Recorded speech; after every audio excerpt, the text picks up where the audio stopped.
Hi, I am always looking to read more non-fiction. I have a full non-fiction shelf in my living room. When I recently resorted my books, I decided to put them all together. And it is a very small part of my book collection, but it's probably also one of the most unread ones. Even though there's loads of non-fiction books that really catch my interest and that sound really interesting, I find it hard to get myself to actually pick them up and read them. But recently I've been trying my hand at a bunch of them, and I really wanted to make a video about, I want to say, sort of more accessible non-fiction, or non-fiction that if you haven't read that much of it and you find it a bit daunting, is really good to start with. I also think I have quite a bad attention span, and that really comes up when reading non-fiction, so I find it hard to read it for a long time. Actually, one of the books that I'm about to tell you about deals with that as well. I just want to chat you through some of the non-fiction I've read recently. It's a nice variety, so hopefully there is something for everyone in here. First of all, with non-fiction, I think people always have a very specific thing in mind, very academic, maybe around a science-based topic, but memoirs are also part of non-fiction. This book is called Hunger by Roxane Gay.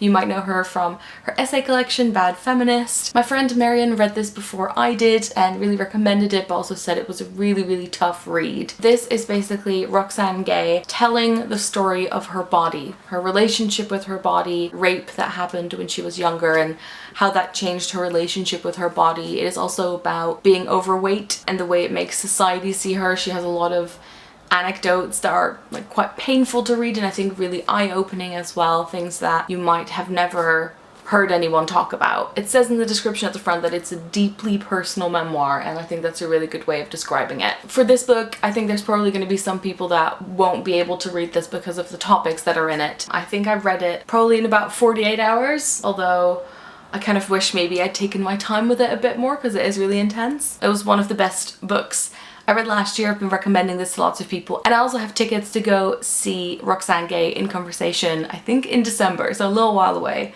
but I'm really excited for that. I quickly wanted to pop another memoir in here. I haven't totally finished reading it yet, but I wanted to bring it up anyway. It'll come back in another video, but it is Educated by Tara Westover. I also will be seeing her at the Lush Book Club. This is the story of how she grew up in Idaho in a family that was preparing for the end of the world. She didn't have a birth certificate, she didn't go to school, and this is a story of her growing up and then also sort of moving on and getting an education. I think this one is really intriguing, and the stories in it are so bizarre, but it's her telling the story of her life. More on that later. So then I'm gonna move on to, I guess, two really practical ones, and it's funny that they kind of have a similar vibe. They're both meant to be quick reads. I guess they're kind of self-help / instructional ones. This is brand new, and it is No More Plastic: What You Can Do to Make a Difference by Martin Dorey, who's the founder of the 2-Minute Solution. And inside it kind of looks like this. So this is something you can read in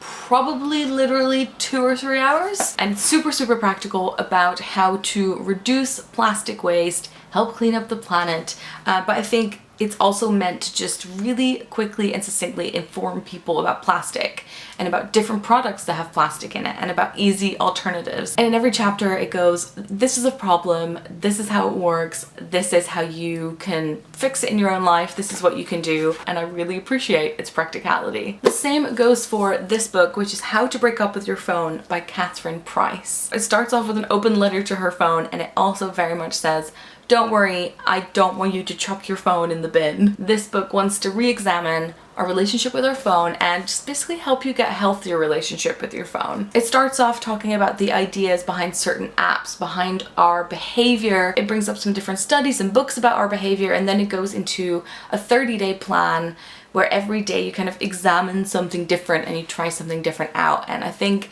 it's very much meant for you to kind of pick from those things what you think will work best for you. I wanted to bring this one up as well because it talks a lot about attention span and about how our phone and sort of like the digital age, I find at least, makes it harder for me to focus outside of my phone. And then finally there's two that I think fit more into the sort of traditional non-fiction jacket, and the first one is quite a little one. It is Mary Beard's Women and Power. Very beautiful package, I think very much made for gifting. I had never read anything by Mary Beard before, but my friend Jean from the YouTube channel Bookish Thoughts is a big fan, and she is Britain's best known classicist. And this book, as the title suggests, is about women and power, their position in society, their ability to use their voice and speak their mind, and it goes from, yeah, ancient classics to modern day, comparing modern day politicians and certain things that have happened to different myths and legends. Although I did really like this book, I did feel like I was expecting to get more of the sort of classics side and not as much of the modern day, and I was actually really excited to read more about classics. So I think for me, I think I would have liked if the balance in this book had been slightly different, but I did really enjoy reading this. It came with this card that says Troll Slayer, which I like, and then it came with a pin as well that said Power Grabber. Lots of images in there as well, depictions of certain power struggles. I think one of the most interesting chapters was where she talked about Medusa and then how modern politicians will often have their face like photoshopped over Medusa and what is the reason that people do that. So yes, good gift for yourself or someone else. Finally, this is actually a proof copy that I'm getting rid of because I'm listening to the audiobook, but I figured while I have it, I can show it in this video, and it is Homo Deus by Yuval Noah Harari. On the front it says, "What made us sapiens will make us gods." His books are super famous, so I'm not like reinventing the wheel here. I tried to read Sapiens and I will definitely go back to it at some point, but I think Sapiens is about how humans came to be, so like the historical side, and then Homo Deus looks at the future. So I thought maybe that one's better matched for me. I got both of them as audiobooks. The book is quite chunky, and I have an amazing picture of my friend Rosianna while we were in Greece, literally in the pool rereading Homo Deus, which I just loved. Light holiday reading, but actually it kind of is in a way, because I feel like there's a reason why this is so popular. It's really